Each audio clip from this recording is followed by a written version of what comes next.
प्रदोष माह शुक्ल और कृष्ण पक्ष की 12 या 13 को आता है। प्रदोष का व्रत और उपवास भगवान सदाशिव को खुश करने के लिए किया जाता है। ऐसा कहा जाता है कि प्रदोष काल में स्नान के पश्चात मौन रहना चाहिए, क्योंकि शिव कर्म में सदैव मौन होकर ही पूर्णता प्राप्त की जाती है। इसमें भगवान सदाशिव का पंचामृतों से संध्या के समय अभिषेक किया जाता है, जिससे भगवान शिव की कृपा भक्तों पर हमेशा बनी रहती है। प्रदोष व्रत के दिन भगवान शिव और माता पार्वती की पूजा की होती है। इस दिन भगवान शिव के मंत्रों का जाप किया जाता है।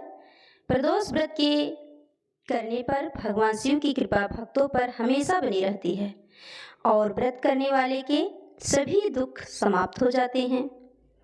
प्रदोष व्रत से होती है किस फल की प्राप्ति, चलो यह जान लेते हैं। यह सब ब्राह्मणी और धर्मगुप्त के प्रदोष व्रत करने का फल था।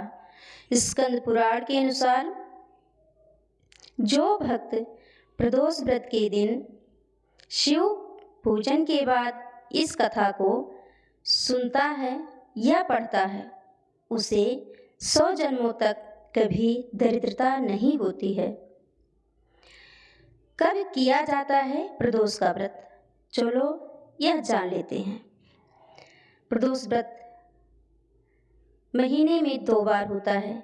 इस दिन भगवान शिव और माता पार्वती की पूजा की जाती है। यह व्रत एक बार शुक्ल पक्ष और दूसरी बार कृष्ण पक्ष में आता है। इस व्रत में भगवान शिव की पूजा करने से सभी पापों का नाश होता है। इस व्रत को वार के अनुसार करने से ज़्यादा लाभ मिलता है। जिस वार को यह व्रत पड़ता है उसी अनुसार कथा पढ़ने से फल भी प्राप्त होते हैं। हिंदू कैलेंडर के अनुसार शिव जी की पूजा का सही समय शाम का है, जब मंदिरों में प्रदोष में मंत्र का जाप किया जाता है। यदि प्रदोष व्रत शनिवार को पड़ रहा है तो इस व्रत को करने से पुत्र की प्राप्ति होती है।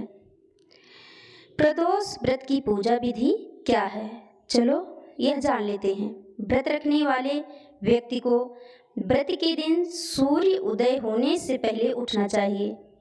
फिर नित्य कार्य करके मन में भगवान शिव का नाम जपते रहना चाहिए।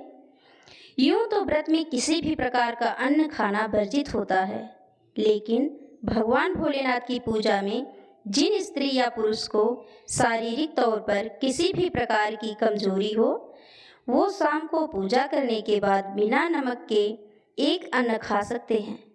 सुबह नहाने के बाद साफ और सफ़ेद रंग के कपड़े पहने अपने घर के मंदिर को साफ पानी या गंगा जल से शुद्ध करें। फिर उत्तर पूर्व दिशा की ओर मुख करके बैठें और शिव जी की पूजा करें। पूजा में ओम नमः शिवाय का जाप करें। सायंकाल प्रदोष के समय लगभग 4-5 के बीच भगवान शंकर की पूजा अर्चना, प्रदोष व्रत कथा करके शिव चालीसा का पाठ करना है। पूजा के पश्चात शिव के रुद्राक्ष की 108 माला का जाप अत्यंत सुखकारी एवं लाभ देने वाला होता है। सोमचंद्र को कृष्ण पक्ष के प्रदोष काल पर्व के दिन भगवान शंकर ने अपने मस्तक पर धारण किया था। इसमें चंद्र को प्रदोष के नाम से जाना जाता है। उपासना और प्रदोष करने वाले को सोम प्रदोष से व्रत एवं उपवास की शुरुआत करनी चाहिए। प्रदोष काल के उपवास में केवल हरे मूंग का सेवन करना चाहिए, क्योंकि हरा मूंग यह पृथ्वी तत्व है और यह मंदाग्नि को भी शांत रखता है। सावन में कृष्ण पक्ष की प्रदोष व्रत शनिवार को पड़ रहा है, तो इसलिए इसमें शनि प्रदोष कथा श्रवण करना चाहिए। तो जान लेते हैं शनि प्रदोष व्रत का महत्व। शनि प्रदोष व्रत करने से सभी दरिद्रता और परेशानी का नाश होता है।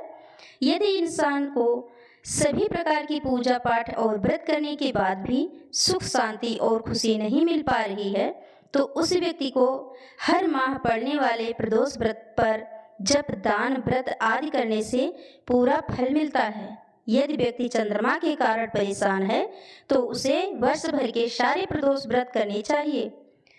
प्रदोष व्रत वाले दिन लोहा, तिल, काली उड़द, शकरकंद, मूली, कंबल, जूता और कोयला आदि चीजों का दान करें, जिससे शनि परेशान ना कर सके। शनि खराब चलने से इंसान को रोग, दरिद्रता और परेशानी आदि घेर लेती है। यदि प्रदोष व्रत शनि प्रदोष व्रत के रूप में आया है तो इस दिन शिव जी, हनुमान जी और भैरव की पूजा करनी चाहिए। शनि प्रदोष व्रत की कथा जान लेते हैं। क्या है शनि प्रदोष व्रत की कथा? प्राचीन काल में एक नगर था। उस नगर में एक सेठ रहते थे।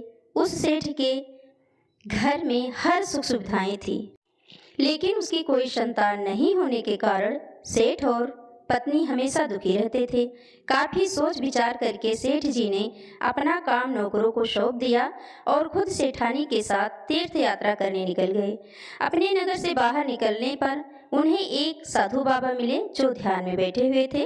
सेठ जी ने सोचा क्यों न साधु जी का आशीर्वाद लेकर आगे की यात्रा प्रारंभ की जाए।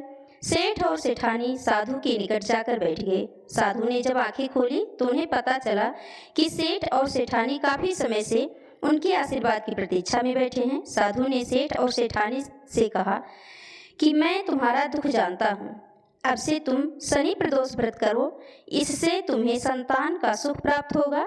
साधु ने सेठ सेठानी को प्रदोष व्रत की विधि भी बताई और शिव जी की पूजा करने को कहा। दोनों साधु से आशीर्वाद लेकर तीर्थ यात्रा के लिए चल पड़े। वहां से लौटने के बाद सेठ और सेठानी ने शनि प्रदोष व्रत किया, जिसके प्रभाव से उनके घर में एक सुंदर पुत्र पैदा हुआ और खुशियों से उनका घर भर गया। जय भोलेनाथ।